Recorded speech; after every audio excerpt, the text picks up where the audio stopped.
from complete isolation and painful experience in the hospital to step into a hotel where we're all hugging each other and dancing and singing. And I'm like, what is going on?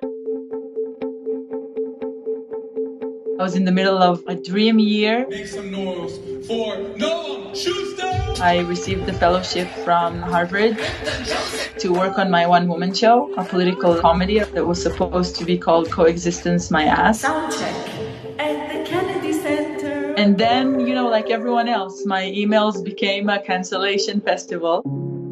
I took a flight from JFK to Tel Aviv. Passengers returning to Israel must be placed under home isolation.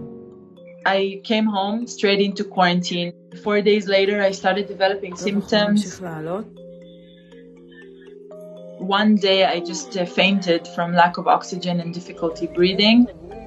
The ambulance took me to Hadassah Hospital in Jerusalem, and I was plugged into oxygen for 24 hours. When I was being released, I asked the doctor, can I go home? And he said, no, you can only go to Dan Hotel in Jerusalem.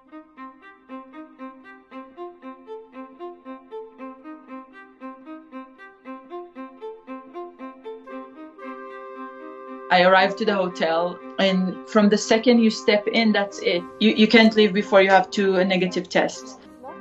The first thing that I was told is that there is a Zumba class in the lobby. So I was like, what?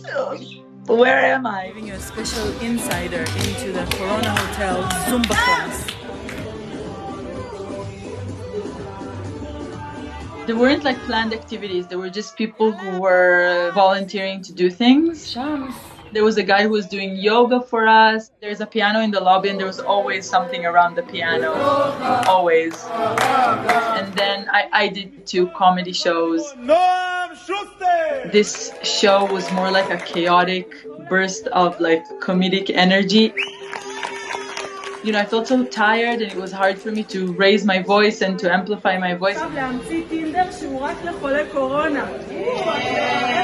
But I realized that I might be one of the only comedians in the world that has an actual audience, not in Zoom.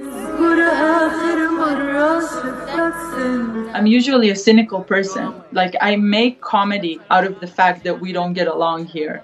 But the power dynamics and the sensitivities that exist outside, I was shocked that they didn't apply to the hotel.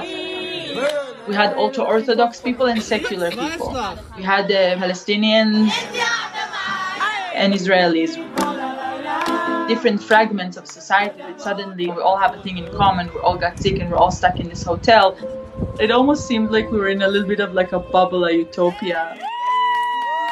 I really hope that when the virus is over and this crisis is over, some of these good things can continue with us. Ladies and gentlemen, you are now looking at a COVID-19 survivor. Khalas, done. Not talking about Corona ever again in my life.